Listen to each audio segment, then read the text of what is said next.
Exercise 3.6 question number 6 cos theta minus cos 3 theta into cos 8 theta plus sin 2 theta divided by sin 5 theta minus sin theta into cos 4 theta minus cos 6 theta is equal to 1. So 1 நம்ம இந்த proof கொண்டு வர சொல்லிருக்காங்க.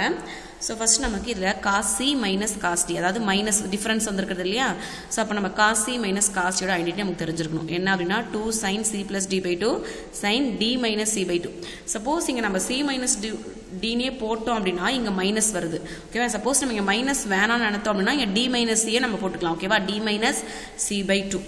அதே மாதிரி sin c plus sin d வந்து 2 sin c plus d by 2 cos c minus d by 2 sin c minus sin d 2 cos c plus d by 2 sin c minus d by 2. So இங்கே பார்த்தீங்க அப்படின்னா நமக்கு sin c minus sin d sin c plus sin d.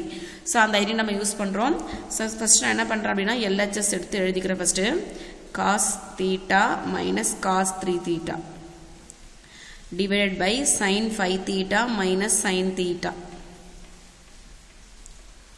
Next நமக்கு cos 8 theta sin 8 theta plus sin 2 theta cos 4 theta minus cos 6 theta is equal to so இப்போ நமக்கு first இதை எடுத்துக்கலாம் cos c minus cos d 2 sin c plus d by 2 c வந்து நமக்கு இங்க theta d வந்து நமக்கு 3 theta அப்புறம் எடுத்து ஆட் பண்ணுங்க 4 theta by 2. Next sin d minus t by 2 அப்போ sin போட்டுக்கோங்க. next d minus c theta 3 theta minus theta 2 theta by 2. so இதுக்கு தான் நம்ம ஐடென்டிட்டி போட்டுருக்கோம். next sin c plus sin d so 2 sin c plus d by 2 அப்போ 10 theta by 2. next cos c minus d by 2 cos c minus அப்போ 8 minus 2 theta 6 theta by 2 இது numerator தான் இப்போ நம்ம போட்டிருக்கோம். Denominator next sin c sin d அப்போ நமக்கு 2 sin c plus d by 2 6 theta by 2 cos 4 theta by 2. Next இதனோட identity போடலாம். cos 4 theta minus cos 6 theta நமக்கு cos c minus cos d. So அப்போ 2 sin c plus d by 2 10 theta by 2. அதே மாதிரி next sin d minus c வருது. அப்போ 6ல இருந்து 4 subtract பண்ணீங்கன்னா 2 theta by 2. ஸோ இப்போ நல்லா கவனிக்கணும். நமக்கு 2 sin இது சிம்பிளை பண்ணிங்கன்னா உங்களுக்கு 2 theta கிடைக்கும். ஸோ அழகாக பென்சிலில் சிம்பிளை பண்ணுங்க. ஸோ இதை சிம்பிளை பண்ணிங்கன்னா உங்களுக்கு என்ன கிடைக்கும் 2 theta கிடைக்கும். இதை சிம்பிளை பண்ணால் தீட்டான்னு கிடைக்கும். இதை சிம்பிளை பண்ணிங்கன்னா உங்களுக்கு 5 theta கிடைக்கும். ஏன்னா பை 2 இருக்குது இல்லையா 3 theta. ஸோ இதை சிம்பிளை பண்ணாலும் உங்களுக்கு 3 theta கிடைக்கும். இதை சிம்பிளை பண்ணிங்கன்னா 2 theta இது வந்து 5 நெக்ஸ்ட் இது தீட்டா கிடைக்கும். ஓகேவா?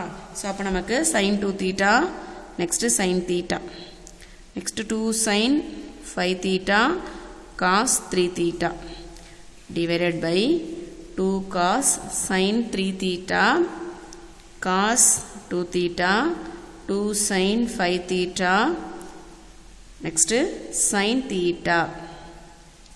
இப்போ நம்ம எதெல்லாம் கேன்சல் பண்ணலாம்? ஃபர்ஸ்ட் நம்பர் 2 2 இருக்கு, இங்கே ஒரு 2 இருக்கு, இங்கே ஒரு கேன்சல் பண்ணிடலாம். sin 2 theta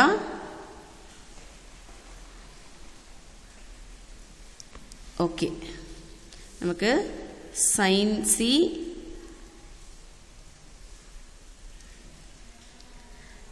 நம்மளோட ஐடென்டிட்டி என்ன படிச்சோம் இங்க sin c plus sin d பார்த்தோம் இல்லையா. sin c plus sin d அப்போ 2 sin d plus sin c plus sin d okay. sin c minus sin d 2 cos okay இங்கே காசு இங்கே நமக்கு sin வரணும். ஓகேவா? சாரி இங்கே நமக்கு காசு போட்டிருக்கோம், கரெக்டாக போட்டிருக்கோம். ஆனால் இங்கே தான் நான் காசு போட்டிருக்கேன், இங்கே sin வரணும். ஓகேவா? ஓகே அப்போ நமக்கு இது வந்து cos 3 theta இது sin 2 theta. ஓகேவா? நம்ம இப்போ மாற்றிருந்தாலும் நமக்கு சிம்பிளை பண்ண முடியல. ஓகேவா? சேஞ்ச் பண்ணிக்கோங்க. இங்கே 2 cos 3 theta வரணும். இப்போ sin 2 theta வருது இல்லையா. இந்த sin 2 thetaவும் இந்த sin 2 theta கேன்சல் ஆகிடும். இந்த sin theta கேன்சல் ஆகிடும். sin 5 theta cos 3 theta இந்த cos theta கேன்சல் ஆகிடும். அப்போ ரிமைனிங் நமக்கு 1 இருக்கிறதா அர்த்தம். ஓகேவா? ஸோ இதான் நம்மளோட RHS. So therefore LHS equal to RHS, hence proved.